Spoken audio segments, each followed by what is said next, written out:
8월 6일 정치부회 시작합니다. 오늘날 춘천 의암댐에서 작업 중이던 경찰 정이 침몰하자 민간 고무보트와 시청 행정선이 구조에 나섰지만은 세 청 모두 전복되는 사고가 일어났습니다. 당시 의암댐은 여섯째 이어진 집중호우로 수문이 개방된 상태였고 전복된 선박들은 댐 수문을 통과해 하류로 휩쓸려 내려갔습니다. 수색 결과 실종자 7명 중 1명이 구조됐고 1명은 숨진 채 발견됐습니다. 5명은 아직 행방을 찾지 못하고 있습니다. 조금 더 자세한 얘기는요, 잠시 후에 고반장 발제 때 해보겠습니다. 고반장. 예. 자, 지금 이제 의암댐 전복 사고에 대해서 얘기했는데 사고 원인이 뭡니까? 일단 지금 이 목격자 등의 이 말에 따르면 네. 이 폭우로 떠내려가던 인공 수초섬을 수초섬을 예, 네. 경찰선이 고정을 하는 작업을 하던 도중에 네. 이 경찰선이 이 댐 보호를 위해 설치한 와이어에 걸려서 와이어에 걸렸군요. 예, 뒷부분부터 침몰을 했다 이런 네. 목격자의 말이 들어와 있는데 네. 그래서 이제 구조에 나섰던 이 행정선 등이 네. 이제 구조 작업을 하던 도중에 함께 이 침몰을 했다 지금 이렇게 들어와 있습니다. 그렇군요. 지금 수색 작업은 어떻게 진행되고 있어요? 네, 현재 이 춘천 의암댐부터요, 이 네. 가평 창평댐까지 한 50km 구간을 현재 수색 네. 작업을 하고 있는데요. 네. 일단 소방과 이 경찰 인력 800여 명 그리고 헬기 7대 등이 동원이 돼서 현재 구조 작업을 하고 있습니다. 네, 정치부회 시간에요. 좋은 소식, 구조 소식이 들려왔으면 좋겠네요. 내려가서 바로 이제 회의를 시작하죠. 예. 갑시다.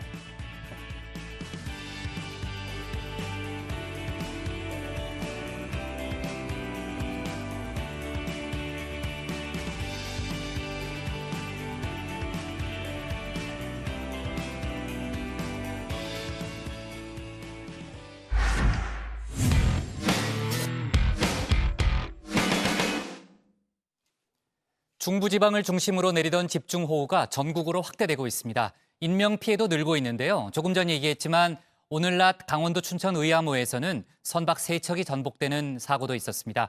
비는 오늘 밤 잠시 소강 상태를 거쳐서 내일도 계속되는데요. 충청과 호남 지역은 내일까지 최고 200mm가 넘는 비가 이어질 걸로 보입니다. 오늘 고반장 발제에서 비 피해 상황과 코로나 관련 소식을 함께 다뤄보겠습니다. 네, 비가 그치질 않고 있습니다. 잠시 소강 상태를 보이다가도 다시 내리고 또 멈췄다가 다시 내리기를 반복하는 중입니다. 중부지방을 중심으로 내리던 집중호우가 전국으로 확대되는 양상입니다. 사실상 장마가 끝난 것으로 보였던 남부지방에도 다시 비가 내릴 것으로 보입니다. 인명피해는 안타깝게도 또 늘었습니다. 월요일에 강원도 홍천에서 강물에 휩쓸려 실종됐던 50대 남성이 어제 숨진 채 발견되면서 사망자가 늘었습니다. 실종자 수색도 비가 그치지 않으면서 난항을 겪고 있습니다. 충남 아산에서 실종자를 수색 중인 소방 관계자의 설명입니다. 예, 현재 그 저수지 물이 그 탁류이기 때문에 수중의 사항을 확인하기 굉장히 어렵습니다. 그래서 저희들이 그 수중 그 탐색기인 소나라고 하는 그 장비를 투입을 4대를 투입을 해서 수중의 모든 상황을 저희들이 스캔하듯이 지금 검색을 샅샅이 하고 있습니다. 네, 그리고 오늘 오전 강원도 춘천 북한강 의암댐 인근에서 선박 여러 척이 전복되는 사고도 발생했습니다. 행전선과 경찰선 등 이 선박 3대가 전복되면서 경찰관 1명 등 7명이 물에 빠졌습니다. 경찰 수찰전과 시청 행정선 그리고 앞선 작업선 배 3척의 출동 작업 중에 금면에 휩쓸려 의암댐 수로로 빨려 들어가 실종된 사고입니다. 강원도는 경남대교와 남이섬 인근을 시작을 하고 경기도는 남이섬과 청평댐 전체 강변 인근을 시작을 했습니다. 그리고 경찰 인력은 주변 지역을 수색을 하고 소방은 호수 내 전체적인 수색을 하고 실시하고 있습니다. 네, 사고 소식을 접한 정세균 국무총리는 가용한 모든 인력과 장비를 동원해 실종자 수색에 최선을 다해달라고 지시했습니다. 오늘 오전 경기도 파주에서는요, 운행 중이던 시내버스가 침수되는 사고도 발생했습니다. 자, 지금 보고 계신 상황인데요. 버스가 지붕 정도만 남겨놓고 모두 잠긴 상태입니다. 다행히 버스에 타고 있던 승객들과 버스 기사는 구조가 됐다고 합니다. 자, 이재민도 늘었습니다. 전국에서 991세대 1648명의 이재민이 발생했습니다. 전국에서 시설 피해도 잇따르고 있는데요. 주택 1,400여 건, 비닐하우스 148건, 축사와 창고 등 2,617건의 사유시설과 도로, 교량 1,043건 등 공공시설 피해 2,560건 정도가 현재 접수된 상황입니다. 사유시설과 공공시설 피해를 합치면 5,000건이 훌쩍 넘습니다. 저 안에 가면 지금 말도 못해요. 저거 보세요. 수도관이고 뭐고 다 떴잖아요. 9월부터 저희열병, 그 이듬해 코로나 또 죽겠어요 지금. 거기다 이제 물난리 세 가지가 그냥 겹쳐져가지고 뭐 얘기하면 뭐예요. 네, 어제 북한강 소양강댐 방류 소식 전해드렸는데요. 어제 오후 3시를 기점으로 보시는 것처럼 이 소양강댐이 방류를 시작했죠. 3년 만에 숨은 개방이었습니다. 홍수기 제한시가 넘은 상태에서 지속적으로 강우가 내리고 있어서 앞으로의 홍수에 또 대비하기 위해서 홍수 조절 용량을 비워놔야 해서 네, 소양강댐을 비롯해 이 북한강 수계의 대부분의 댐이 방류를 하면서 한강 수위도 올라가고 있습니다. 자, 조금 전 오후 4시 서울 잠수교 모습인데요. 제가 잠수교 모습이라고 했지만 잠수교의 모습이 아예 보이지 않는 그런 상황입니다. 수위가 그만큼 올라가 있다는 거죠. 자, 잠수교 수위는 어제 저희 방송 때만 해도 7.6m 정도였는데 이 시각 현재 11.4m 정도 된다고 합니다. 자, 역대 가장 높은 수위인데요. 과거 가장 높았던 홍수위 기록은 2011년 7월 28일 기록된 11.03m입니다. 한강 수위가 높아지면서 오늘 오전 서울 한강대교는 홍수주의보가 발령되기도 했습니다. 한강대교 홍수주의보가 발령된 건 9년여 만에 처음입니다. 자, 마찬가지로 조금 전 1시간 전쯤 한강대교 모습입니다. 다리 교각이 거의 다 잠긴 모습인데요. 물살도 굉장히 빠르게 보입니다. 자, 현재까지 전국 주요 지역 누적 강수량을 보시면요. 1일 오후부터 오늘 낮까지 기준으로 강원도 철원 692.5mm 비가 내렸고요. 경기도 연천이 659.5mm, 그리고 가평이 637.7mm를 기록했습니다. 강원도 춘천은 555.2mm, 그리고 충북 충주는 463mm를 기록했습니다. 자, 집중호우 피해 상황은 들어가서 좀 더 알아보고요. 비가 연일 계속되고 있는데 비단 우리나라만의 문제가 아닙니다. 아시아 곳곳에서 물난리로 몸살을 앓고 있습니다. 인도 뭄바이는요, 어제 강풍을 동반한 폭우가 쏟아지면서 홍수가 난 상황입니다. 12시간 동안 300mm에 가까운 비가 쏟아졌다고 합니다. और यहाँ पे तो फिलहाल अभी थोड़ा पानी कम हुआ है। रात में कम से कम 4 से 5 फीट पानी था। तो जब से अभी यहीं पे और गाड़ी में भी पानी जाने से गाड़ी बंद पड़ गई थी। अभी तक व्यवस्था हुई सरकारी पन्नी टन्नी किसी का और मिला है, किसी का नहीं मिला है। 자, 태국도 태풍의 영향으로 북동부 지역이 홍수 피해를 입었습니다. 이재민 천여 명이 발생했다고 합니다. เร็วมากเลย เร็วเอาอะไรไม่ทันเลย ในระยะยาวอาจจะจำเป็นต้องมีข้าวเนาะถ้าจะช่วยเป็นข้าวสารเป็นอะไรในอนาคตก็ได้บางหลังคาเรือนเนี่ยซ่อมเฉพาะประตูก็อยู่ได้เลยอย่างเงี้ยประตูหน้าต่างถ้าสมมติบริจาคได้ก็ผมเท่าที่ถามมานะถามมาว่าควรจะบริจาคอะไรผมก็ถามชาวบ้านก็ให้ข้อมูล 자, 이미 중국 남부 지역 폭우로 인한 홍수 소식, 산샤댐 붕괴 가능성 소문 등과 함께 전해드린 바 있죠. 자, 그리고 일본도 지난달 말부터 동북지방을 중심으로 물난리를 겪었습니다. 자, 이렇게 아시아 곳곳이 코로나19 대응에 물난리까지 2중고, 3중고를 겪는 상황입니다. 자, 말 나온 김에 코로나19 상황도 알아보죠. 코로나19 국내 신규 확진 환자가 다시 늘었습니다. 신규 환자 43명입니다. 국내 지역 감염이 23명이고요. 해외 유입 확진자는 20명입니다. 지역 감염이 더 많아졌습니다. 지역 감염 구체적으로 보면 경기도 11명, 서울 5명 등 수도권에서만 16명이 나왔습니다. 경기도 고양시에서 교회 등을 통한 집단 감염이 발생했습니다. 경기도 고양시 기쁨 153 교회와 관련하여 지표 환자 확진 후에 접촉자 조사 결과 7명이 추가로 확진됨으로써 현재까지 총 8명의 누적 확진자가 발견되었습니다. 이 경기도 고양시의 교회와 관련해서는 위험 요인으로 교회가 위치한 곳이 지하 1층 건물이며 따라서 창문 및 환기 시설이 없었고 특별히 예배 후에 신도 등이 같이 식사 모임을 한 것으로 확인되었습니다.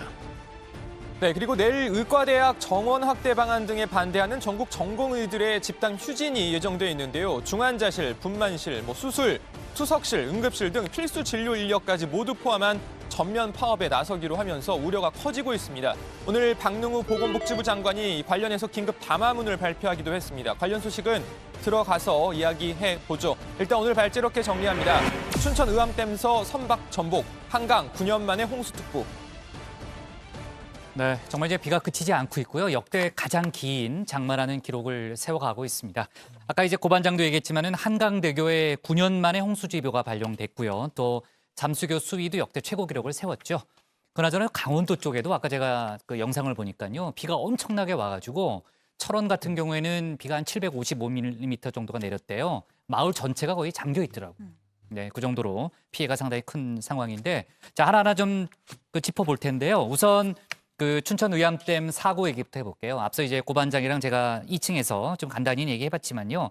그 춘천 의암댐 사고가 오늘 그러니까 낮 12시 근방에 일어난 사고죠. 네, 그렇습니다. 오늘 오전 11시 반쯤에 춘천 의암댐에서 수초섬 고정 작업 중이던 경찰정이 댐 보호를 위해 설치해 놓은 와이어에 걸려서 침몰을 했습니다. 이걸 본 민간 고무보트와 춘천시청 행정선이 구조에 나섰다가 세 청 모두 전복이 된 겁니다. 사고 당시에 경찰정에는 경찰관 1명 등 2명이 타고 있었고요. 고무보트에 1명, 행정선에는 시청 공무원과 기간제 노동자 5명이 타고 있었습니다.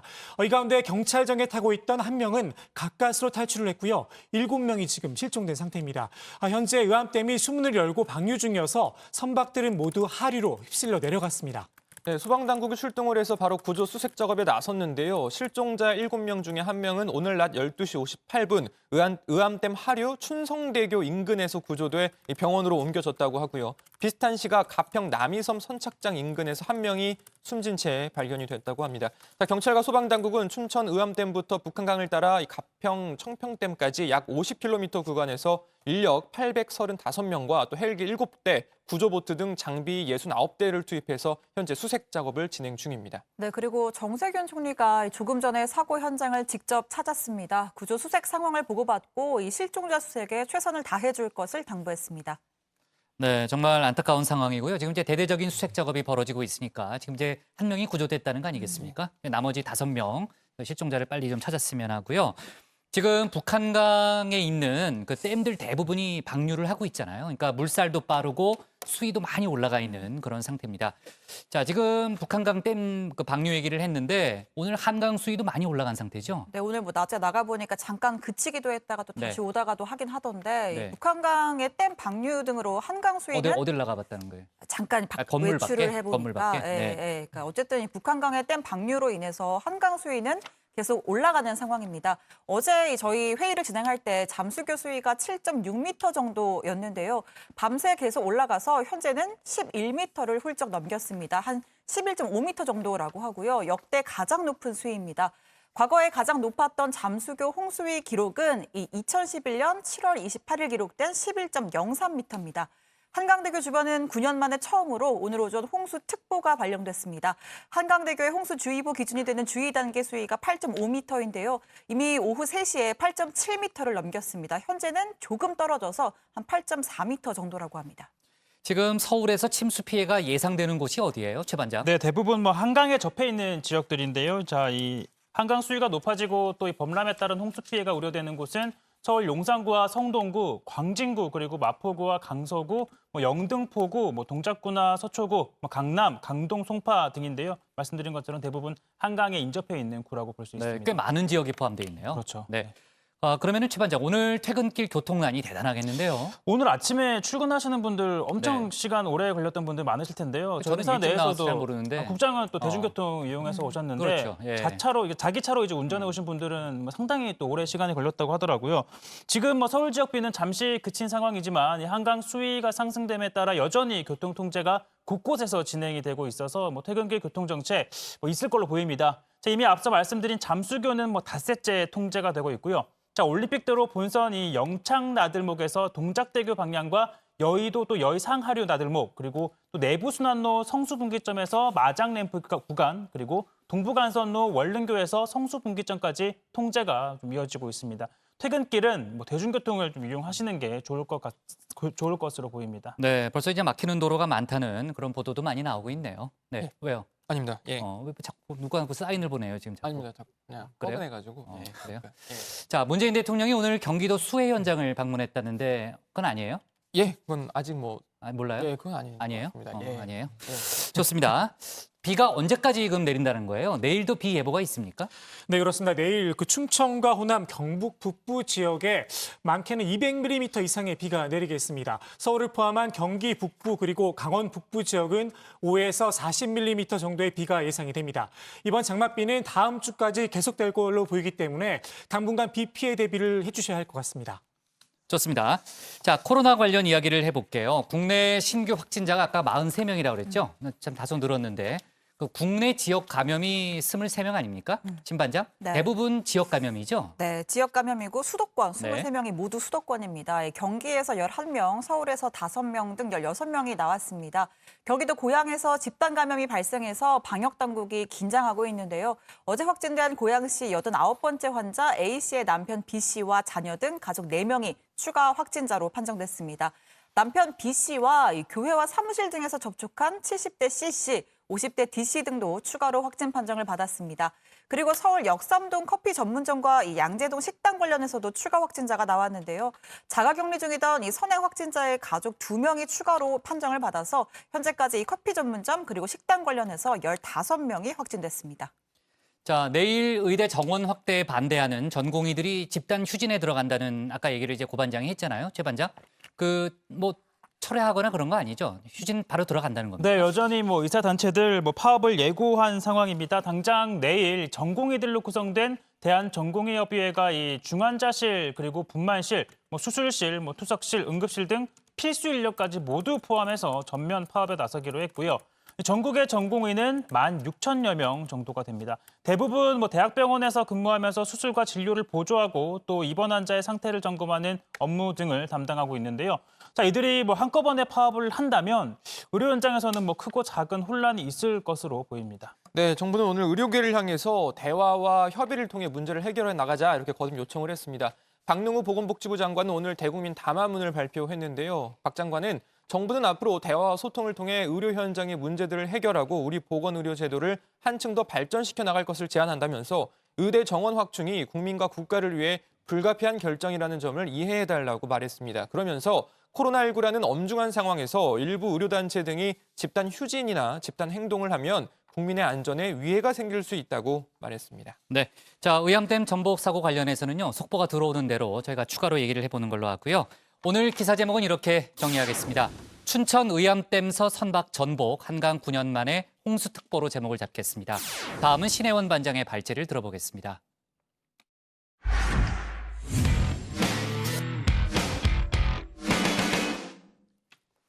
그저께 본회의를 끝으로 7월 임시국회가 끝났습니다. 정부 여당이 추진한 부동산법, 공수처 관련 법들이 모두 통과됐는데요. 민주당은 부동산 대책을 보완하기 위한 후속 입법에 속도를 내고 있습니다.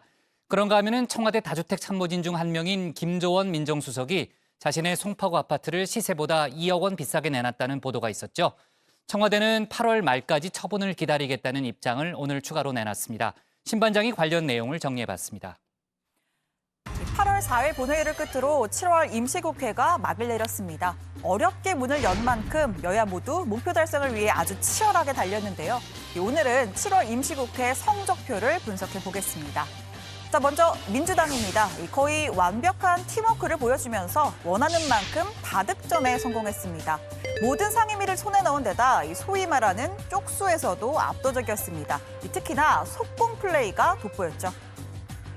지금 부동산 시장 상황에서는 추가 논의보다 속도가 더 중요합니다.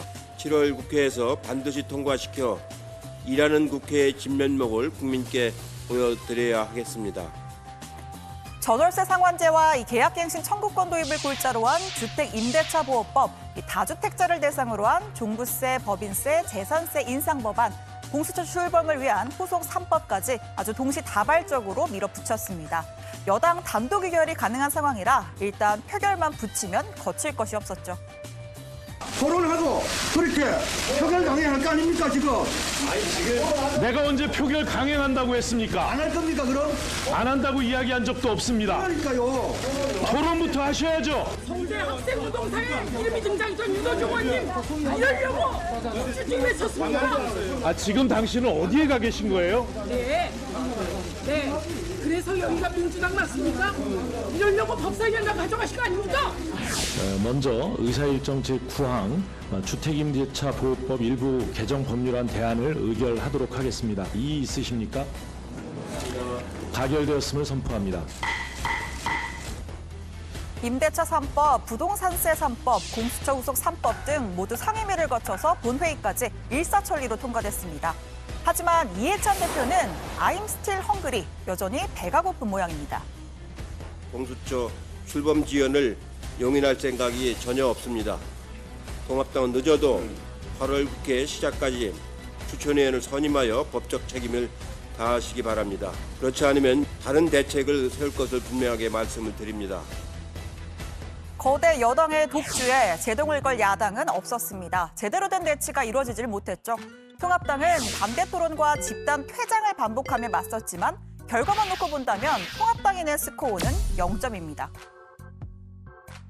민주당의 이 독선과 오만과 무능 많이 보셨을 겁니다. 힘으로 밀어붙이는 저들 앞에서 무력감과 모멸감을 아마 같이 느꼈었을 겁니다. 저희들이 더 노력해서 더 실력을 갖추고 더 국민들에게 간곡히 말씀드리면 비록 숫자는 적더라도 국민들의 힘이 우리를 지켜줄 것이라고 저는 확신을 하고 있습니다. 이 답답한 국면이 계속되면서 장외투쟁을 하느냐, 싸워도 국회에서 싸우자 갑론을박도 벌어졌습니다. 그나마 이 공격 포인트라도 된 건 잔뼈 굵은 다선도 지도부도 아닌 한 초선의 5분짜리 연설이었습니다. 저는 임차인입니다. 오늘 표결된 법안을 보면서 제가 기분이 좋았느냐. 저에게 든 생각은 4년 있다가 꼼짝없이 월세로 들어가게 되는구나 하는 생각이었습니다. 저라면 임대인에게 어떤 인센티브를 줘서 두려워하지 않게 할 것인가? 수십억짜리 전세 사는 부자 임차인도 이렇게 같은 방식으로 보호할 것인가? 이런 점들을 점검했을 것입니다. 상호 비방이 아닌 정책 자체에 대한 논쟁에 불을 붙이면서 긍정적인 평가를 받았죠. 이에 야당을 넘어서 여당에서까지 나도 임차인 열풍이 불었습니다. 각각 주장하는 바는 달랐지만요. 저는 임차인입니다. 결혼 3년 차 신혼부부 전세자금 대출을 받아 저는 3천만 원의 월세 70만 원 내는 진짜 임차인입니다. 서울 동대문을 출신 집 없는 청년 장경태입니다. 자, 이 스포츠 경기를 보다 보면 실제 스코어와 관중들이 준 점수가 갈리는 경우가 종종 있습니다. 자, 이번에는 국회 자체평가 대신 국민들이 준 여야 성적표를 한번 보겠습니다. 리얼미터가 이 TBS 의뢰로 지난 3일부터 5일까지 실시한 조사입니다. 민주당 지지율은 2.7%포인트 떨어져 35.6%를 기록했고요. 통합당은 3.1%포인트가 오른 34.8%입니다. 격차는 0.8%포인트로 소수점 차이인데요. 특히 민주당의 지지율은 30대에서 일주일 새 두 자릿수 가까이 하락했습니다. 고 박원순 시장 성추행 의혹에 이어서 이 부동산 대책 영향이 컸다는 분석인데요. 자, 역시 리얼미터가 이번엔 오마이뉴스의 의뢰로 실시한 주택 임대차 보호법 관련 여론조사입니다. 반대가 찬성보다 더 높다는 조사 결과가 나왔습니다. 반대는 49.5%, 찬성은 43.5%입니다. 다만 지역별로 좀 차이가 있었습니다. 수도권에서 반대가 50, 찬성이 40.3%였고 비수도권에서는 반대가 49%로 찬성 46.7%보다 높았습니다. 오랜 기간 당연하다고 여겨져 온 의제일수록 그러한 의제가 실제로 국가적으로 바람직한 결과를 만들어낼 수 있는지에 대해서 백지 상태에서 검토할 수 있는 용기가 정치인에게 필요하다고 생각합니다. 여야 간 충분한 토론과 설득, 양보의 과정이 있어야 할 것입니다. 다수결은 최후의 수단이 되어야 합니다. 임대차 3법 통과 이후에도 서울 전셋값은 58주 연속 올랐습니다. 상승률은 0.17%를 기록해서 지난 연말 이후 7개월여 만에 최대폭으로 올랐습니다. 이 부동산 정책 관련 여당발 잡음도 좀 좋지 않은 영향을 미쳤다라는 얘기가 있죠. 정부가 8.4 공급 대책을 통해서 새 주택 부지를 공개하자마자 몇몇 국회의원과 지자체장이 강하게 반발했습니다. 모두 민주당 소속입니다. 표면적인 이유야 제각각이지만 이 속을 들여다보면 결국 임대주택이 들어오는 건 안 된다는 씁쓸한 결론입니다. 논의가 전혀 없었다 이렇게 이야기하는 것은 사실과는 좀 다르고요. 과천청사앞에 요요지에 뭐 공원이라든가 R&D 센터라든가 뭐 이런 기업과 관련된 것들을 유치하고 싶은 과천시의 바람이 있는데 이제 주택을 공급하게 되면 그것이 어렵지 않냐. 과천시의 요구만큼은 다 담지는 못하겠지만 상의해 나가도록 하겠습니다. 또 청와대 내에 다주택 참모집 논란도 있었습니다. 총 12명 중에서 노영민 비서실장이 제시한 처분 시한까지 집을 판 사람 단 4명뿐이었습니다. 남은 8명은 집을 내놨지만 아직 팔지 못했다라고 했고 청와대는 8월 중순까지는 매매 계약서를 들고 오라라고 통보했었죠. 자, 그런데 특히 강남에만 똘똘한 두 채를 보유했던 김조원 청와대 민정수석이 송파구 잠실동의 아파트를 시세보다 2억가량 비싸게 매물로 내놓은 사실이 알려졌습니다. 전용 면적 123제곱미터 47평짜리 잠실 아파트를 22억 원에 내놨는데요. 이를 두고 내놓긴 했지만 안 팔렸다라며 결국 매각 신용만 하려 한 거 아니냐라는 지적이 쏟아졌습니다. 만약 팔리더라도 이렇게 호가를 올려놓으면 시세가 덩달아서 오르게 되죠. 이 포털 사이트에서 검색되던 김 수석의 매물은 오후 들어서는 보이질 않습니다. 걷어들인 걸 수도 있고 팔린 걸 수도 있고 글쎄요, 만약 팔린 거라면 김 수석은 시세보다 2억 원 더 차익을 번 셈입니다. 자, 청와대 발제 이렇게 정리합니다. 막 내린 7월 임시국회, 여당 8월에도 속도전, 야당 독선의 모멸감입니다. 네, 부동산 주택 공급 대책이 나왔고요. 그리고 이제 부동산 관련 입법 안도 이제 그저께 다 통과가 됐죠. 그리고 어제 바로 첫 부동산 관련한 관계장관 회의가 열렸습니다. 저희가 정치부회의에서 자세하게 좀 다뤄봤는데, 그러니까 9억 원 이상 고가 주택의 자금 출처를 상시 조사하고 또 개발 예정 지역 집값이 과열 조짐을 보이면 기획조사를 진행하겠다라는 게 어제 이제 관계장관 회의의 결론이었습니다. 지금 민주당도 일단 부동산 관련 법을 통과시켰지만요. 앞으로 이제 보완할, 그러니까 보완 입법에도 속도를 내고 있다면서요.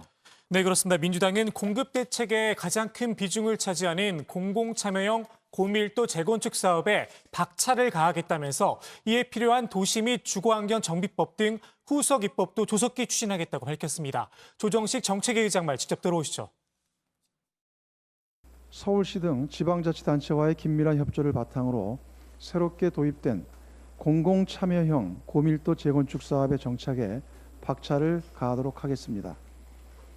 이를 위해서는 무엇보다 공공주택의 품질을 제고하고 시장의 수요를 감안해 세대별 공급 면적을 넓히고 다양화하는 등 입주 만족도를 높이는 방안을 마련하도록 하겠습니다. 네, 대책 발표 첫날 다소 혼선이 있었던 서울시와의 조율에도 힘쓰겠다는 입장을 밝혔는데요. 자, 국토부와 서울시는 다음 주 회의를 열고 용적률 상향 그리고 층고 제한 완화 등에 대한 구체적인 가이드라인을 만들기로 했습니다. 협의를 통해 재건축 단지별로 고밀 재건축이 가능한 곳을 선별하겠다는 뜻입니다. 자, 문제는 이 해당 단지가 공공 재건축 제한을 받을지 여부인데, 자, 일단 이 강남이나 여의도 지역에서는 이 사업성이 크지 않아서 부정적인 입장이 더 크다 이런 분석이 나오고 있습니다. 자, 그리고 최근 논란이 됐던 게 이 외국인들의 투기였는데요. 이 아파트 42채를 사재기하고 또 제대로 신고도 하지 않은 40대 미국인이 있었고요. 또 한국에 유학을 와서 수도권과 부산의 아파트 8채를 산 30대 중국인이 또 우리 세정당국에 적발됐다는 국세청 발표가 있었습니다. 자, 이들은 규제 무풍지대에 있다는 평가를 받는데, 자, 본인 나라에서 대출을 받고 우리나라에서 부동산을 사면 이 국내에 있는 이 금융 규제를 피해 나갈 수 있습니다. 자, 민주당은 외국인 투기를 근절하는 취득세, 이 중과세 입법에도 속도를 낸다는 전망입니다. 우리나라 부동산이 외국인의 투기판이 되고 해외 자본의 이익 수단이 되어가고 있는 현실인지 걱정이 되고 안타깝습니다. 국내 은행보다 LTV 규제가 느슨한 자국은행에서 대출받아 아파트 쇼평이 좋다는 말까지 나돈다고 합니다. 외국인이라 해도 투기성 부동산 구매에 대해서는 취득세 중과세를 적용하는 법안을 준비하는 등 대책을 마련 중입니다. 그리고 임대차 3법이 전세를 소멸시키고 월세 시대를 열 것이다. 이런 얘기가 많이 있었잖아요. 그래서 관련한 논란도 있었고요. 그래서 이후에 정부 여당의 타깃이 전월세 전환율 쪽에 지금 많이 맞춰진 그런 분위기인데 전환율을 낮추고요. 또 필요하면 추가 규제도 할 수 있다는 게 정부의 입장이라면서요. 네, 이 전월세 전환율에 구속력을 부여하기 위해서 강제 규정으로 만드는 방안을 검토 중이라고 합니다. 왜냐하면 임대차 3법이 통과되고 나서는 집주인이 세입자 동의 없이 마음대로 이 전세를 월세로 바꿀 수가 없게 됐지만 신규 임대 계약에서는 적용되지 않기 때문입니다. 만약 집주인이 이전 세입자에게 보증금 2억에 월세 100만 원으로 줬던 반전세를 다시 신규 시장에 내놓을 때 월세를 200만 원으로 팍 올려도 제재할 방법이 없는 겁니다. 민주당은 국토부에 전월세 전환율이 구속력을 가질 수 있는 방안을 모색해달라 이렇게 요구를 했습니다. 필요한 경우 올해 안에 주택임대차보호법 등 관련 법안의 추가 개정에 대한 입법을 마무리할 계획인데요. 또 무소속 이용호 의원이 전월세 전환율을 금융기관 대출 평균 금리 이하로 제한하고 이보다 높게 월세를 받으면 2천만 원 이하의 과태료를 무는 법 개정안을 발의를 했습니다. 자, 그럼 만약에 전월세 전환율을 낮추면요. 어디까지 낮출 수 있다는 얘기예요? 일부 언론에서는 2%대로 낮춘다는 2%, 보도가 4%를 2%로? 네, 그렇습니다. 네. 민주당 부동산 TF 위원이 유원욱 의원이 오늘 라디오 인터뷰를 했는데요. 그 정도 선에서 결정이 될 거다 이렇게 답을 했습니다. 좋습니다. 자, 그리고 지금 이제 많이 논란이 되는 게 이제 청와대 다주택 참모진 중에 이제 김조건 민정수석 관련한 내용이죠. 그 시세보다 2억 원 높게 아파트를 내놨다라는 그런 보도가 오늘 아침에 나왔고요. 조금 전에 이제 뭐 청와대 브리핑도 있었고 여러 가지 좀 논란이 있었는데 고 반장, 일단 매물을 거둬들였다는 게 맞아요? 일단 지금 내용부터 설명을 좀 드리면 보도 내용부터 설명을 드리면 이 김조원 수석이 서울 강남구 도곡동과 송파구 잠실동에 각각 아파트 한 채씩을 지금 보유하고 있잖아요. 네. 자, 노영민 비서실장이 처분 권고를 내린 시한이 7월 31일이었습니다. 그때는 자, 물건을 내놨지만 아직 팔리지 않았다 이런 입장을 밝힌 바 있는데 자, 이 김조원 수석이 매물로 내놓은 송파구 잠실동의 아파트가 시세보다 2억 원가량 비싼 22억 원에 나온 사실이 보도를 통해서 알려진 겁니다. 이 포털 사이트 매물 시세 등을 살펴보면 자, 같은 이 면적에 흔히 말하는 로얄층이라고 하죠. 이 남양집도 20억 원 가량의 물건이 나온 것으로 지금 확인이 된다 이런 보도입니다. 네, 지금 일단 포털 사이트에서는 이 매물이 검색이 안 되는 상황입니다. 들여놓은 건지 팔린 건지 아직은 확인되지 않는데요. 네. 자, 청와대 관계자가 이에 대해서 8월 말까지는 다주택 보유자를 0명으로 만든다는 목표에 변함이 없고 충분히 실현되리라고 본다라고 했습니다. 그러면서 이렇게 김 수석이 시세보다 높은 가격에 이 매물을 내놓았다라는 보도와 관련해서는 통상 부동산 거래를 할 때 본인이 얼마에 팔아달라는 걸 남자들은 잘 모르는 경우가 있다 이런 해명을 했습니다. 그러면서 김 수석이 부동산 중개소에 집을 내놓은 것으로 알지만 그것이 본인이 내놨는지 부인이 내놨는지는 모르겠다라고 했고요. 어쨌든 이달 말까지는 매매 계약서를 제출할 것으로 기대한다고 밝혔습니다. 네, 청와대 관계자의 코멘트까지 있었고요. 관련한 논란이 보도가 많이 됐기 때문에 저희가 지금 당장은 확인이 안 되더라도요. 내일 정치부 회의 때 조금 더 좀 확인된 그런 또 속보를 얘기할 수 있지 않을까 하는 생각이 들고요.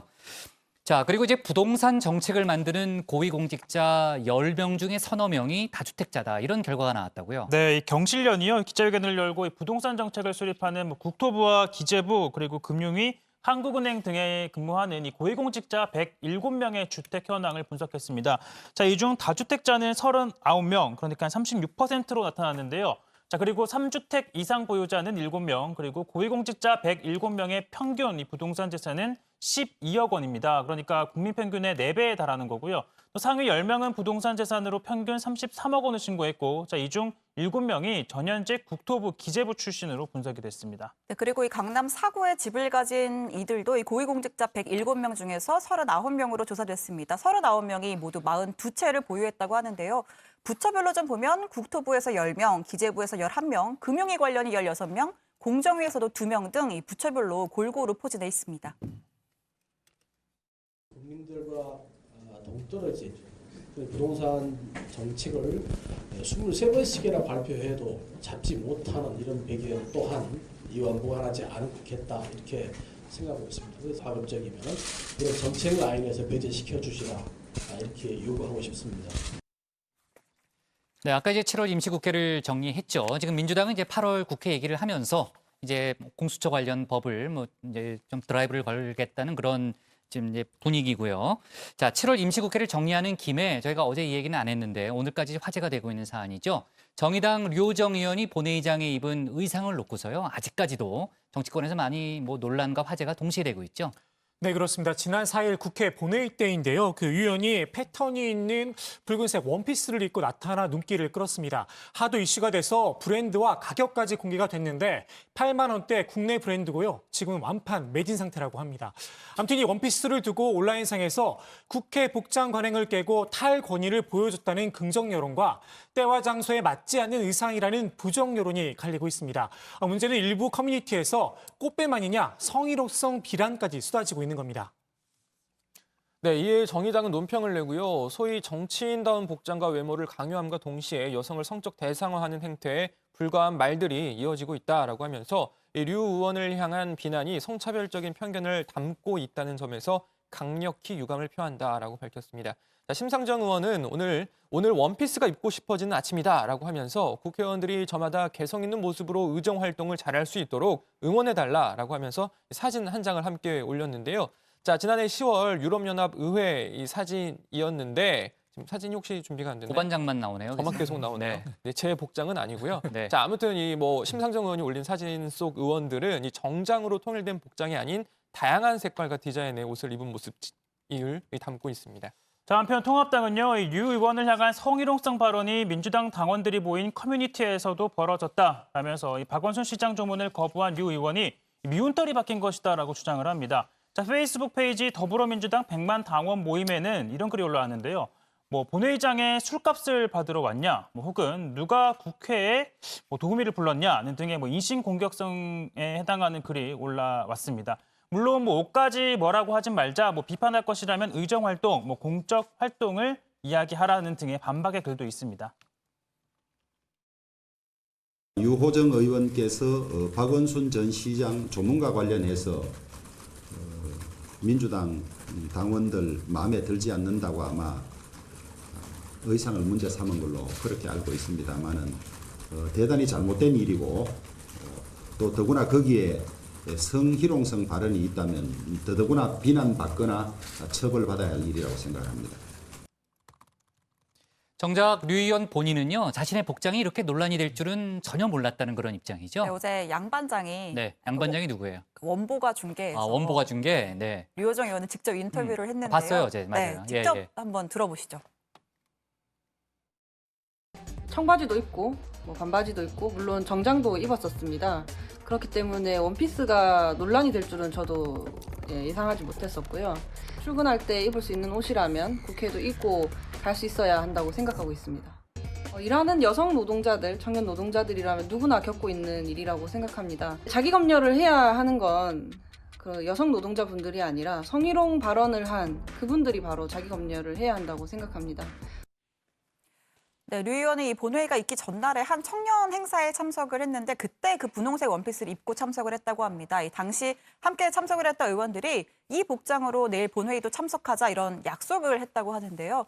그래서 참석한 복장이 저 원피스고 오늘은 국회에 청바지 차림으로 또 출근을 했다고 합니다. 네, 그러니까 일종의 이벤트를 한 거군요. 그렇죠? 어떤 논란이 벌어질지 몰랐다고 네. 했지만 사실은 이제 화제가 될 줄 모르진 않았을 것으로 보입니다. 평소에 입고 다니는 옷을 그냥 입고 나왔다는 주장이니까요. 자, 좋습니다. 오늘 청와대 발제 이렇게 정리할게요. 속도 내는 부동산 후속 입법, 전월세 전환율 낮춘다로 제목을 잡겠습니다. 다음은 최종혁 반장의 발제를 정리해 보겠습니다. 네, 들어보겠습니다.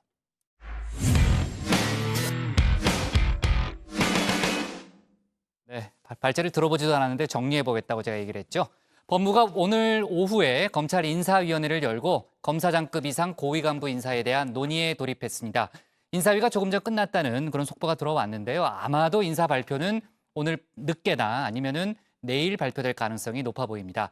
과연 누가 검찰의 꽃으로 불리는 검사장으로 승진할지, 또 최근 추미애 장관과 윤석열 총장 간의 갈등의 발단이 된 검언유착 의혹 수사팀들의 승진 여부는 어떻게 될지 관심이 집중되는데요. 최 반장 발제에서 관련 내용 자세히 짚어보겠습니다. 최근 이 현직 고검장 또 검사장들이 줄줄이 사의를 표명하면서 이 검사장급 이상 빈자리는 총 11곳입니다. 자, 이는 곧 검사장으로 승진하게 될 사람이 11명이라는 건데요. 물론 고검장도 포함이 된 거고요. 자, 1월 인사에서 연수원 26기, 27기가 검사장을 달았으니 이번엔 27기, 28기의 승진이 예상됩니다. 자, 예상보다 이렇게 공석이 커서 이 기수에 해당하는 검사들 내심 좀 승진에 대한 기대를 하고 있을 텐데요. 다만 법무부가 직접 수사를 축소하고 또 조직 개편 등을 염두에 두고 있는 만큼 일부 자리는 비워둘 가능성도 있기 때문에 적게는 6명, 많게는 8명 정도가 검사장으로 승진할 것으로 보입니다. 자, 특수부 생활을 오래 한 최모 검사가 있고요. 공안 또는 기획수사통으로 꼽히는 조모 검사가 있습니다. 그리고 형사부에서 묵묵히 맡은 바 일을 해온 고모 검사가 있고요. 공소유지를 업무를 충실히 해온 신모 검사가 있는데 자, 이들 가운데서 이번 인사에서 검사장 승진이 가장 유력한 검사는요. 추미애 장관의 목소리로 들어보시죠. 일단 그 인사의 기조는 형사 공판부에서 묵묵히 일해온 그런 인재들을 발탁함과 동시에 전문 검사 제도를 향해서 나아가겠다 하는 그 꾸준한 의지를 표방할 것이고요.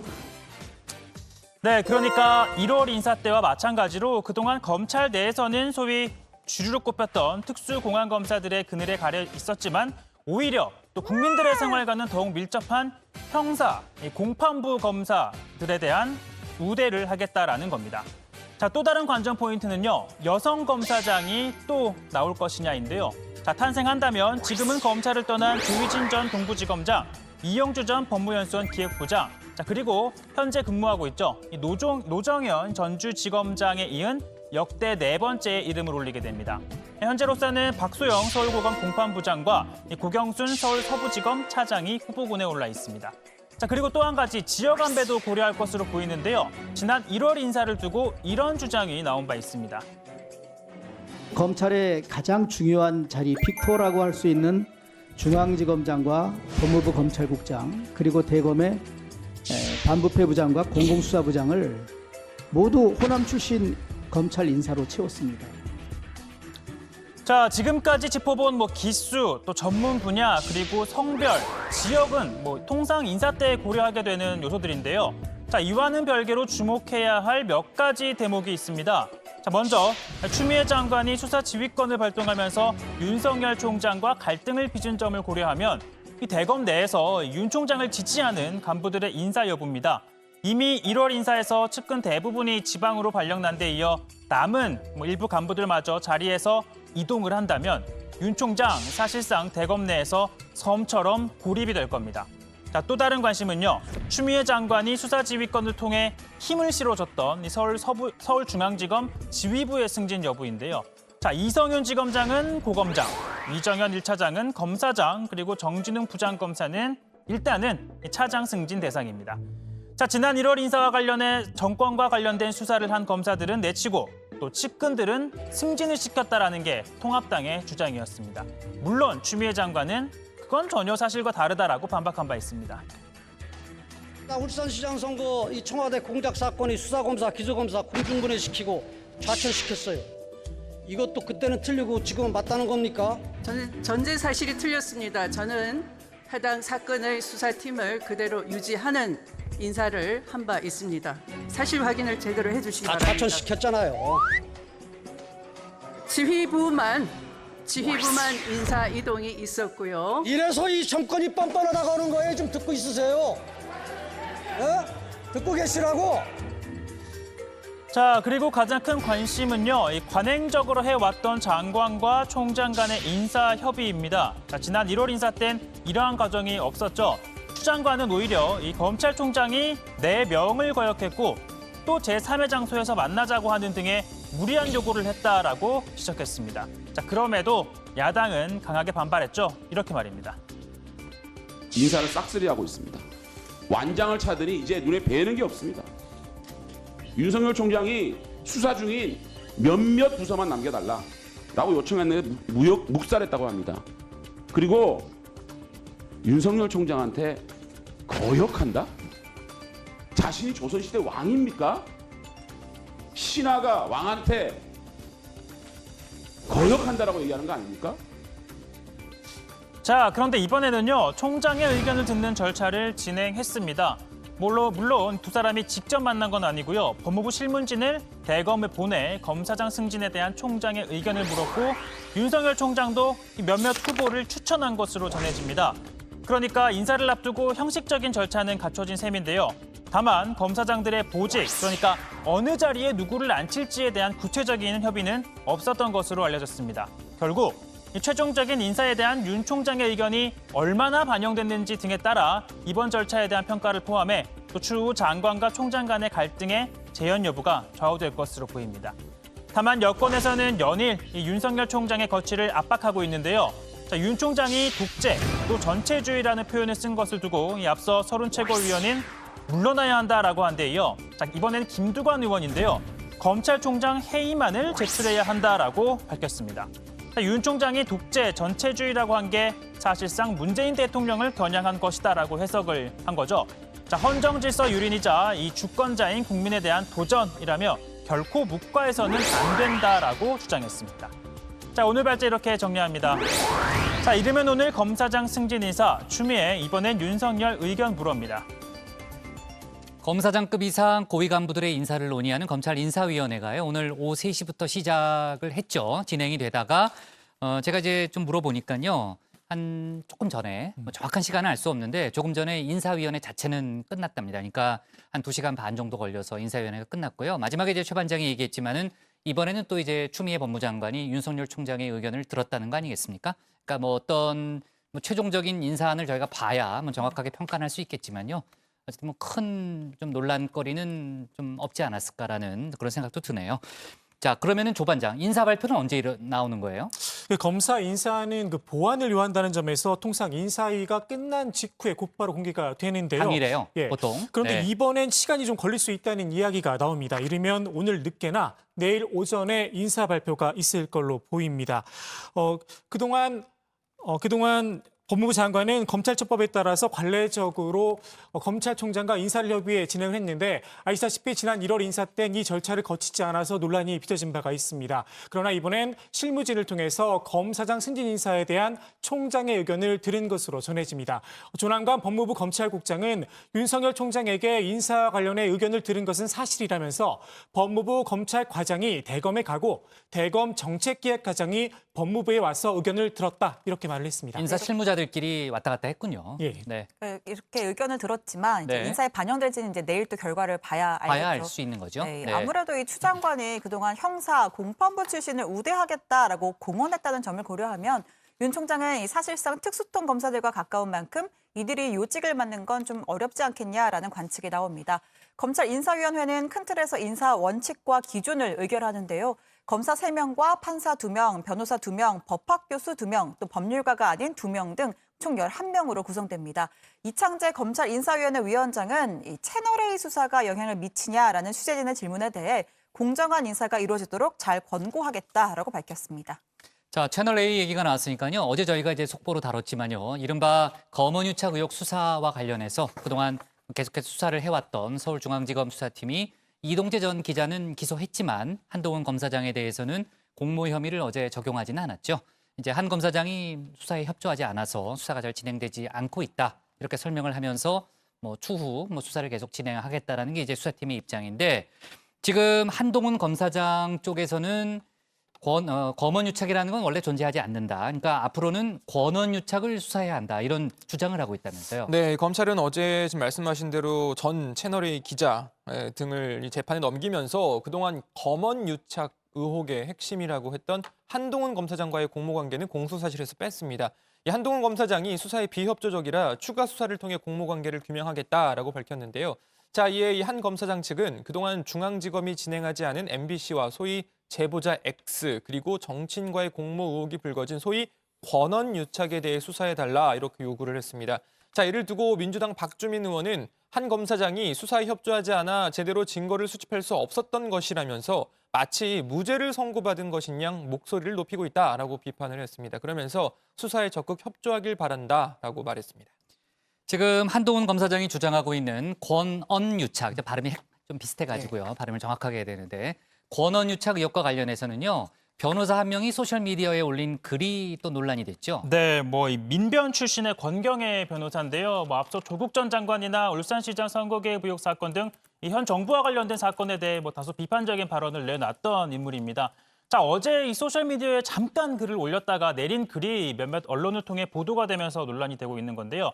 자, 권 변호사는 이 퍼가지 말라 소송을 건다라고 이 글에 썼지만 이 조선일보와 중앙일보가 공익적인 차원이라면서 보도를 했습니다. 자, 이 글을 보면 MBC가 한동훈 검사장과 채널A 기자의 녹취록을 보도하기 몇 시간 전에 한동훈은 반드시 내쫓을 거다. 그에 대한 보도가 곧 나갈 거니 페이스북을 그만두라라는 전화를 받았다면서 전화를 건 사람은 매주 대통령 주재 회의에 참석하는 방송을 관장하는 분이다라고 주장을 했습니다. 방송을 관장하는 분이면은 범위가 좁혀지기는 하는데 구체적으로 누구라고 언급은 안 한 거죠? 네, 일단 이 통합당 주호영 원내대표가 이 보도를 인용해서 이 대통령 주재 회의에 참석하는 방송을 관장하는 분이 이런 행위를 했다면 범죄 행위이고 권한 유착이 아닐 수 없다라고 주장했습니다. 그러면서 이 당사자가 누구인지 명백히 밝혀야 한다고 했는데요. 또 이 주장이 사실이라면 국가 권력 시스템을 사유화하는 중대한 국기 문란이라면서 국정조사나 특검을 통해서 밝혀져야 할 사안이라고 했습니다. 다만 통합당에서는 사실상 그 당사자로 한상혁 방송통신위원장을 지목하고 있습니다. 방송통신위원장이 3월 31일자 MBC 뉴스데스크의 검언 유착 보도 시점까지 이미 알고 있었다는 것은 실로 놀라지 않을 수 없는 일입니다. 한상혁 위원장이 사전에 알고 있었다 하니까 한 위원장은 MBC 공작 보도에 대해서 이미 한 축이거나 아니면 그걸 주도했을 가능성이 농후하다. 네, 지목된 한상혁 방송통신위원장 즉각 반박했습니다. MBC 보도 전에 통화를 했다는 보도는 명백한 허위 사실이라면서 법적 책임을 묻겠다고 했습니다. 그러면서 권 변호사와 통화를 한 건 MBC의 보도가 나간 후 1시간 이상이 지난 9시 9분이라면서 보시는 것처럼 통화 내역을 공개하기도 했습니다. 아, 통화 내역까지 공개했어요? 네, 9시 9분. 네, 그렇습니다. 지금 이제 보시면 아래에 시간이 적혀 있죠. 네. 아울러서 통화 내용 또한 MBC 보도와는 관련 없는 내용이었다고 했는데요. 그리고 조선일보는 권 변호사가 지칭한 인사로 한 위원장 외에 윤도환 청와대 국민소통수석일 가능성이 있다라면서 이제 지목을 했는데 이에 대해서 윤 수석은 권 변호사를 알지 못한다, 전화한 적도 없다면서 이 허위 보도에 대한 사과와 정정 보도를 요구했습니다. 네, 9시 9분이면은 MBC가 지금 시간대를 옮기기 전이니까 그 방송은 끝난 상태네요. 뉴스는 끝난 다음에 시간은 맞는데 자, 이제 한상혁 위원장이 직접 입장문까지 냈고 통화 기록까지 공개해가면서 사실과 다르다 이런 주장을 폈는데 최 반장, 권경애 변호사도 오늘 추가 입장을 내놓은 게 있다면서요? 네, 일단 자신이 통화했던 인물이 한상혁 위원장은 맞다라고 밝혔습니다. 아, 사람은 맞다고 네, 처음에 공개했어요? 올린 글은 실명은 거론하지 않았었잖아요. 방송을 관장하는 분이라고 아까 돼 있었죠. 네, 그런데 논란이 되다 보니까 이제 한상혁 위원장은 맞다라고 하면서 다만 이 전화를 받은 시간은 오후 9시경이 맞다면서 자신의 기억에 좀 다소 오류가 있었음을 인정은 했습니다. 그런데 자신은 당시 MBC 보도를 보기 전이었는데 한 위원장이 윤석열이랑 한동훈은 꼭 쫓아내야 한다. 라면서 두 사람이 나눴던 대화 내용을 문답식으로 이제 소셜미디어 글을 통해 공개를 했고요. 권 변호사는 이후 MBC 보도를 확인해 보니까 이 정작 보도에서는 한동훈이라는 이름이 언급되지 않았는데 한 위원장이 그의 실명을 언급해서 좀 의구심이 들었다라고 주장을 했습니다. 이러한 대목이 소위 권한 유착 가능성을 여전히 의심하고 있는 이유라고 주장을 하고 있습니다. 네. 자, 지금 한 검사장은 통화 당시에 MBC와 관련한 얘기를 하지 않았다 이런 얘기를 하고 있기 때문에 지금 이제 진실 공방으로 번지는 거고 시간대 관련한 주장은 일단은 한상혁 방통위원장의 주장이 맞았던 거네요. 네. 그 부분은요. 좋습니다. 앞으로 이제 속보가 더 나올 테니까요. 추가로 저희가 또 얘기를 해보고 이재용 삼성전자 부회장 얘기를 잠깐 해보겠습니다. 지금 검찰이 이제 이재용 부회장에 대한 좀 처분을 아직까지 결정을 하지 않고 있잖아요. 근데 오늘 한 언론이 이재용 부회장에 대해서 검찰이 기소유예 처분을 내릴 것이다. 단독 보도라는 이제 그런 보도를 했는데 검찰이 입장을 밝힌 게 있죠, 관련해서. 예, 그렇습니다. 이 부회장에 대한 검찰의 기소 여부 결정이 임박한 가운데 오늘 아침 YTN이 검찰이 조만간 수사를 마무리하고 이 부회장에 대해선 기소유예 처분을 내리기로 잠정 결론을 내렸다 이렇게 보도를 했는데요. 기소유예란 혐의가 일부 인정되지만 여러 정황을 고려해 기소하지 않는 불기소 처분 가운데 하나입니다. 그러니까 검찰 수사심의위원회 권고를 사실상 수용한 것이라는 해석이 나왔었는데요. 하지만 서울중앙지검 경제범죄형사부는 사실이 아니라고 반박을 했습니다. 수사팀은 지금까지의 수사 결과 등을 종합해서 최종 처분을 위한 검토와 절차를 진행하고 있으나 시기나 내용에 대해선 현재 결정된 사항이 없다고 밝혔습니다. 이르면 오늘 검찰 고위직 인사에 이어서 부장검사 인사를 앞두고 있는 만큼 해당 사건을 수사해온 이복현 부장검사의 전보 인사 가능성이 커 그 전에 기소 여부를 결정할 것으로 보입니다. 네. 자, 그리고 조금 전에 보니까 이제 경실련, 민변, 참여연대 등 10개 시민단체가요, 서울중앙지검 앞에서 기자회견을 열었네요. 그러니까 이재용 부회장의 기소유예 등을 검토하는 대신에 서둘러서 기소를 해야 한다, 이런 주장을 시민단체들이 했습니다. 자, 어쨌든 검찰이 사실과 다르다고 했으니까요. 이제 검찰의 처분 임박했으니까 좀 지켜보도록 하고요. 자, 어제 저희가 이제 조국 백서가 출간됐다라는 얘기를 속보로 전했는데 지금 그 책 안에 어떤 내용들이 담겼는지도 알려졌습니다. 네, 지난 1월 이 조국 백서 추진위원회가 모금 운동을 벌인 지 거의 한 7개월 만에 책이 출간이 됐습니다. 책은 조 전 장관과 관련한 일련의 사태를 검찰 쿠데타로 규정을 했는데요. 이 검찰 수사가 정치적인 목적에서 이루어졌다라고 평가를 한 겁니다. 자, 그러면서 검찰이 이 집단 사익을 지키기 위해 언론과 야당의 지원하에 이 권한을 남용해 대통령의 인사권을 침해하고 조국 일가를 무리하게 기소한 사태라고 이번 사태를 정의했습니다. 사모펀드 관련 의혹이나 자녀의 포창짝 위조 등 입시 비리 의혹, 웅동학원 비리 의혹 등을 짚으면서 이건 개인 비리 차원이 아니라 사회 구조나 다른 고위층과 비교를 해가며 설명을 했는데요.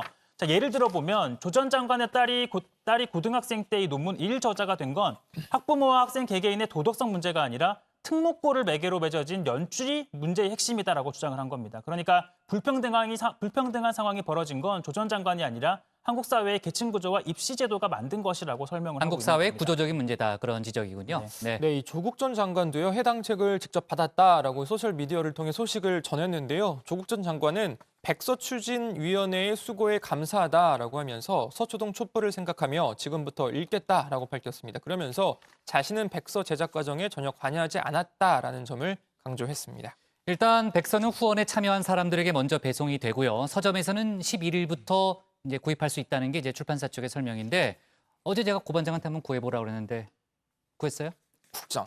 솔직히 아까부터 여기 이거 보시지 않았어요? 봤어요. 나 봐가지고 아니, 솔직히 이게 이거 언제 얘기할까 내가 뻔히 있는데 이렇게 저한테 어떻게 구했어요? 아니 참, 바로 제가 또 국장이 이렇게 구하라고 하셔서 구했는데, 바로 이게 소위 말하는 이 이른바 조국 백서, 정확한 책 제목은요, 지금 나와 있죠. 검찰 개혁과 촛불 시민으로 이렇게 되어 있습니다. 현재 온라인 서점에서도 예약만 받고 있고요. 말씀하신 것처럼 다음 주나 돼야 서점에서 구할 수 있는데, 특별히 국장께서 구하라고 하셔서. 어제 지나가는 얘기로 해봤는데 어떻게 구했죠? 지나가는 말이지만 저 항상 적어놓으니까요. 잠깐 줘봐요. 네? 제가 구했는데 왜 또 먼저 가져가십니까? 이거? 그럼 내일 좀 요약해가지고 저한테 줘요, 그러면요. 그럼 그냥 읽으십시오, 이렇게. 알았어요. 제가 먼저 읽어보고 내일 줄게요. 알겠습니다. 네. 자, 좋습니다. 자, 오늘 기사 이렇게 바로 정리를 할게요. 검찰 인사위 종료, 검사장급 이사 내일 단행으로 제목을 잡겠습니다. 다음은 조익신 반장의 발제를 들어보겠습니다.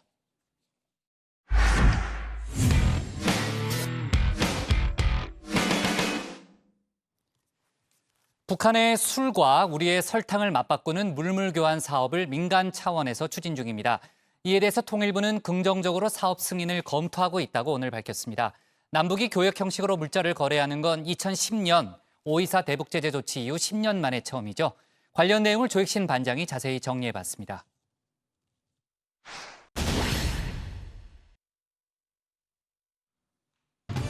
물물교환. 물건과 물건을 바꾸는 일을 말합니다.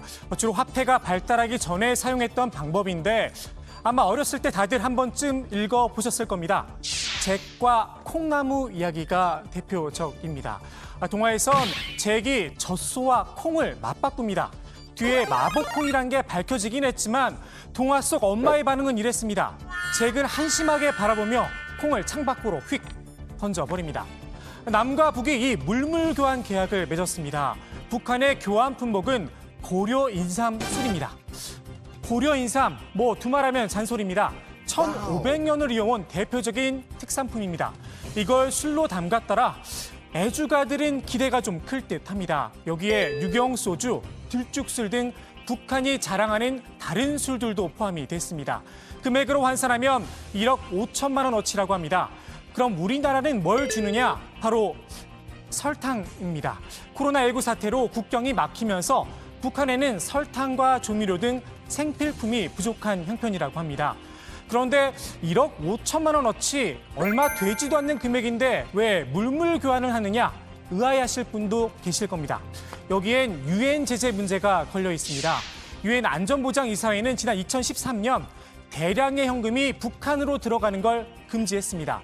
때문에 남과 북 양측이 물물 교환이란 우회로를 찾은 듯합니다. 그나마 이번 계약이 성사될 수 있었던 건 문재인 정부가 남북 교역 중단을 선언했던 5.24 조치의 족쇄를 풀어준 덕분입니다. 지난 10년간 물물 교환조차 없었습니다. 네, 올해가 말씀하신 것처럼 5.24 조치 10주년이 되는 해입니다. 이 5.24 조치에 대해서 정부는 지난 시기 역대 정부를 거치면서 유연화와 예외 조치를 거쳤죠. 그래서 사실상 그 실효성이 상당 부분 상실되었습니다.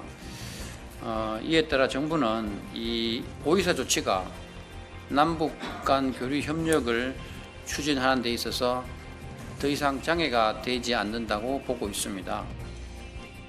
사실 노무현 정부 시절 신경협이란 이름으로 남과 북이 더 강력한 물물 교환에 합의한 적이 있습니다. 당시 합의문을 살펴보겠습니다. 남측은 2006년부터 북측에 기여한 의복류, 신발, 비누 등을 생산하는 데 필요한 각각의 원자재를 북측에 제공하고 북측은 아연, 마그네사이트, 인해석 정광, 석탄 등 지화자원 개발에 대한 투자를 남측에 보장하고 생산물을 제공한다 이렇게 돼 있습니다. 우리는 북한에 경고급에 필요한 원자재를 지원을 하고 북한은 지하자원 등 현물과 개발권을 제공해 갚는 방식이었습니다. 실제로 사업도 진행이 됐습니다. 2008년 3월까지 8천만 달러, 900억 원어치의 원자재가 북한으로 들어갔습니다. 북한도 2007년 12월과 2008년 1월 두 차례에 걸쳐 지원금의 3%인 240만 달러를 갚았습니다. 상환은 아연계로 지불이 됐습니다.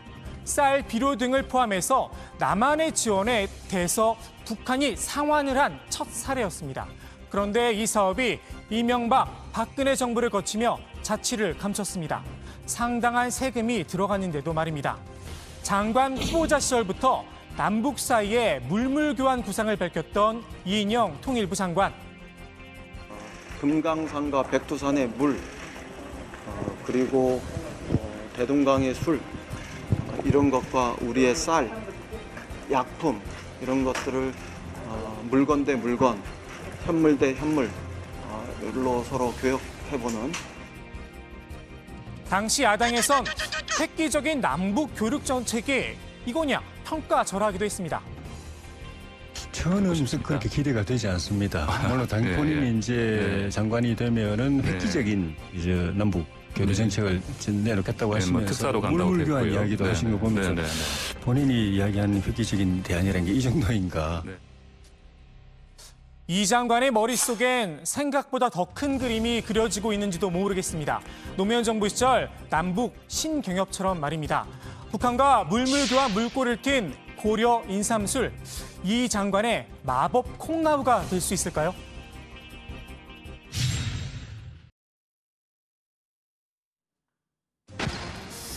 문재인이라는 잭이란 책을 썼던 무토 마사토시 전 일본 대사, 이번엔 일본의 한 주간지에 글을 기고했습니다. 제목은 문 대통령의 국회 무력화 횡포입니다. 내용을 요약해보면 이렇습니다. 문재인 정권이 총선 압승 이후 그 본색을 드러냈다는 겁니다.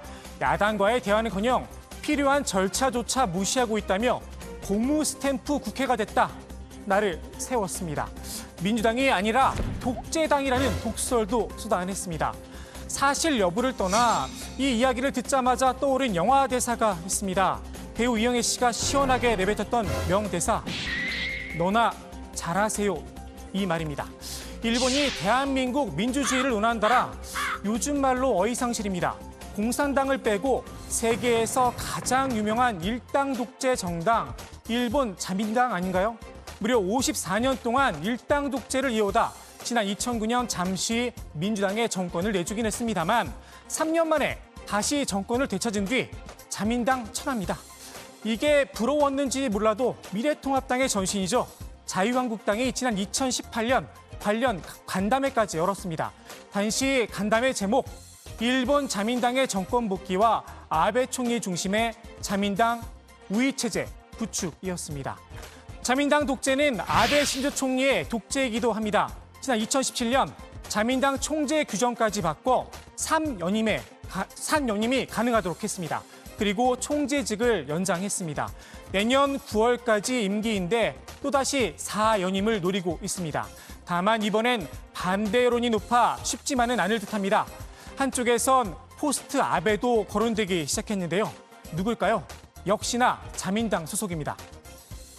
그 스가 관반 장관이 포스트 아베 후보 중 한 사람입니다. 아베 총리의 그림자인데 사실 여러 일본의 조직을 갖고 있는 사람이 스가 관반 장관입니다. 스가하고 아베는 좋은 사이였는데 그런 막강한 힘을 갖고 있는 스가 관반 장관을 견제하기 시작했어요. 아베가. 사실 지금 그 관료 조직을 완전히 장악하고 있는 게 스가 관반 장관입니다. 아베나 스가나 독인, 백인인 듯 싶기도 합니다. 사실 무토 전 일본 대사의 발언, 우리 언론이 관심을 둘 필요가 있을까라는 생각도 듭니다. 무토의 기고문을 잘 뜯어보면 결국 자기 책 홍보입니다. 본인이 책에서 간파한 대로 문재인 정부가 움직이고 있다는 겁니다. 일본의 혐한 서적 시장, 생각보다 규모가 크다고 합니다. 1억 2천이라고 했어요. 그러니까 120만 명, 1%라고 해도. 그러니까 그 사람들이 많이 사보는 거죠. 그래서 조금 그 혐한적인 것을 내면 그 40만, 50만 금방 팔립니다. 베스트셀러네요, 금방. 엄청난 베스트셀러죠. 혐한 코인을 탔다고 해야 할까요? 어쩌면 무시가 답인지도 모르겠습니다. 오늘 국회 발제 이렇게 정리합니다. 이인영의 꿈, 남북 물물 교환, 마법콩 될까? 자, 그러니까 이제 북한 술, 우리의 설탕을 맞바꾼다는 거잖아요. 그러니까 물물 교환한다는 건데, 최 반장. 통일부 승인이 필요한 사안인 거죠? 네, 통일부에서 관련 입장을 밝혔는데요. 자, 현재 반입과 출입의 승인을 긍정적으로 검토 중이라고 합니다. 다만 해당 업체의 계획에 보완이 조금 필요하다라는 입장인데요. 자, 통일부의 승인이 이루어지면 북한의 고려 인삼술 같은 주류 1억 500만 원어치와 남한의 설탕 167톤을 맞바꾸게 됩니다. 남북 간의 직거래가 또 이루어지는 건 아니고요. 중국의 업체가 중개를 맡게 됩니다. 북한 술은 북한 남포항을 떠나 중국 다롄을 거쳐서 인천항으로 들어오게 될 걸로 보이고요. 지난 2010년 천안함 폭침으로 남북 경협을 중단하는 오이사 조치가 취해졌는데 그 이후 10년 만에 이 북한 물자가 처음으로 남한에 들어오게 되는 겁니다. 네.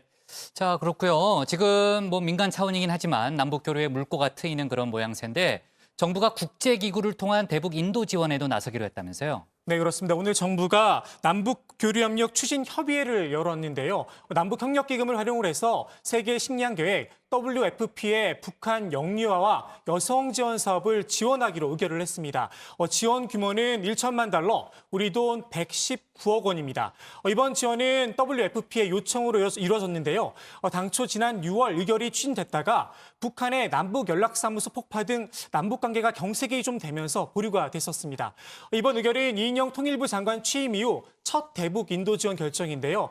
이 장관은 먹는 것, 아픈 것, 죽기 전에 보고 싶은 것 등 인도 협력을 최우선적으로 추진하겠다 이렇게 확보했습니다. 네, 이인영 장관이 상당히 좀 광폭 행보를 하고 있다. 상당히 열심히 지금 이제 남북 간의 교류에 관한 이제 의지를 불태우고 있다는 얘기를 좀 들리고 있는데 오늘도 많은 행사가 있었군요. 네.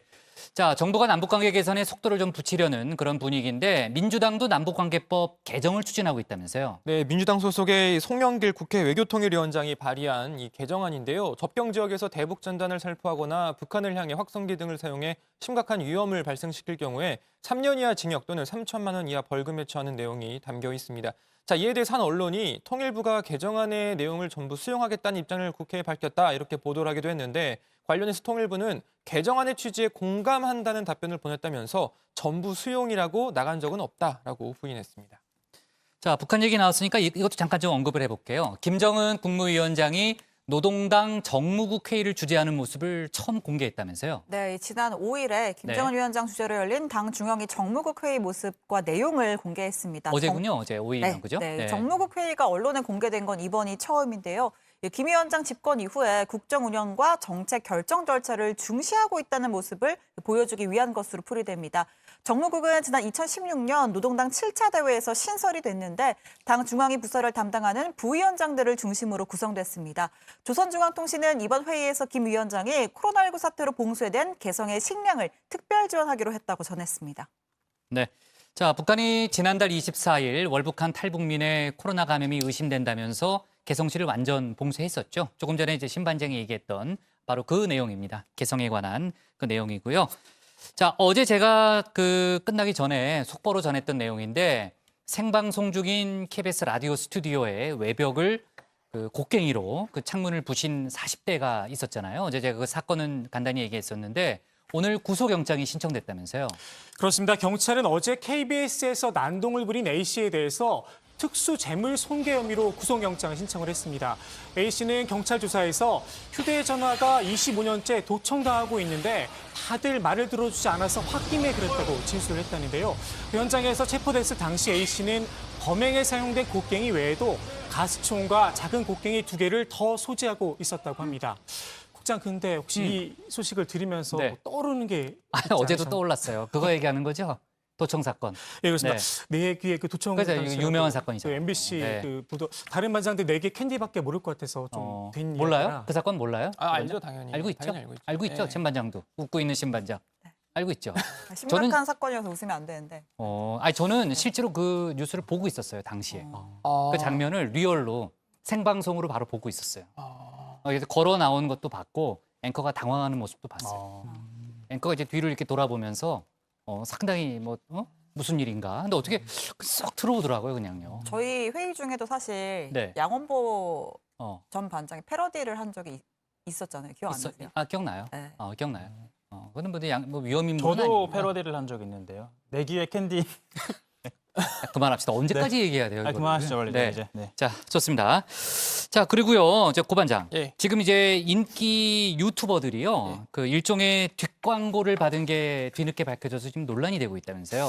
네, 보통 유튜버들은 협찬을 받아서 방송을 진행하면 이 광고 표기를 따로 해야 한다고 하는데요. 그런데 광고 표기 없이 일부 방송을 진행한 사실이 밝혀지면서 비판이 조금 일었다고 합니다. 자, 268만 명의 구독자를 보유한 인기 이른바 먹방 유튜버 이 쯔양이 이와 관련된 논란이 일자 결국 은퇴를 선언했다고 합니다. 자, 쯔양은 오늘 자신의 유튜브 채널에서 유튜브 방송을 끝마치도록 하겠습니다라는 제목의 영상을 올렸는데요.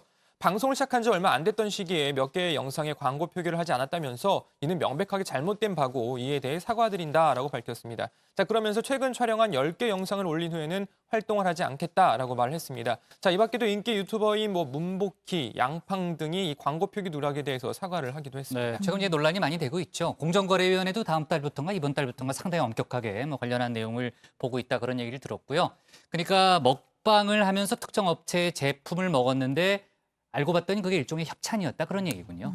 그렇죠? 네, 정치부에야 그런 일이 없죠. 저희는 이제 보도 프로그램이니까 협찬을 받을 수가 저희도 없죠. 협찬을 하시겠다 하신 분이 있으면 제가 따로 치킨 같은 거 먹으면서 방송을 한번 해보면 어떨까 하는데 괜찮겠어요? 안 되죠. 말도 안 되죠. 안 되나요? 저희는 이제 보도 프로그램의 본질을 지켜야죠. 알겠습니다. 치킨 먹고 싶으면 제가 사줄게요. 아우, 좋습니다. 오늘 끝나고 약속. 사줄 테니까. 이거 오늘 끝나고 사줄 테니까. 집에 가서 먹어요. 네, 같이 먹긴 싫고 집에 가서 가져와서 먹어요. 저 땡큐죠, 네. 자, 그리고 고 반장. 자, 아까 이제 저랑 앞에서 얘기하다가 비 피해 얘기하다가 잠깐 제가 그걸 물어볼까 말까 했는데 그 문재인 대통령이 그 호우 피해 지역을 방문했다는 속보가 지금 막 들어왔죠. 네, 그렇습니다. 문재인 대통령이 오늘 오후에 경기도 연천 군남댐을 방문해서 북한의 이 환강댐 방류에 따른 조치 현황 등을 보고받고요. 추가 피해 방지를 위해서 노력해 줄 것을 당부했습니다. 그리고 이어서 경기도 파주 이재민 임시보호시설도 방문을 해서 이재민들을 위로하고 또 운영 현황 보고 등을 받았다고 합니다. 네. 자, 좋습니다. 지금 나오고 있는 그 영상인가 보죠? 네, 좋습니다. 자, 오늘 기사 제목은요. 이렇게 정리할게요.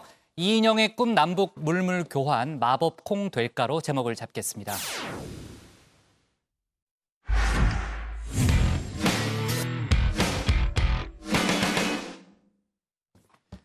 네, 오늘 저희가 고른 한 컷은 감사원 장전마을 집단암 발병 익산시도 책임으로 잡았습니다. 주민 30여 명이 암에 걸려서 그중 17명이 숨진 이곳 익산 장전마을. 환경부는 지난해 말 인근 비료 공장과 주민들의 암 발생 간에 역학적 관련성이 있다고 발표했습니다. 그런데 그 비극적 과정에서 익산시의 엉터리 행정이 사태를 더 키웠다는 감사원의 조사 결과가 오늘 나왔습니다. 원료를 제대로 확인 안 하고 허가를 내줬을 뿐 아니라 수차례 악취 민원에도 대응이 소홀했다는 겁니다. 감사원은 해당 업무 담당자에 대한 징계를 요구한 상태인데요. 20년째 암과 사투 중인 이 마을에 언제쯤 안정이 찾아올 수 있을까요? 철저한 처벌과 보상이 하루빨리 이루어지길 바랍니다. 오늘 정치부에는 여기까지고요. 저희는 내일 오후 5시에 다시 찾아뵙겠습니다. 네, 수고했습니다. 최 반장 또 치킨 내기 하려고 그러죠? 네, 약속하셨습니다. 네. 알았어요. 네. 움직이 씨가 찍어서 보내주는 걸로. 대신 같이는 안 먹어요. 네, 분명히 얘기해요. 감사합니다.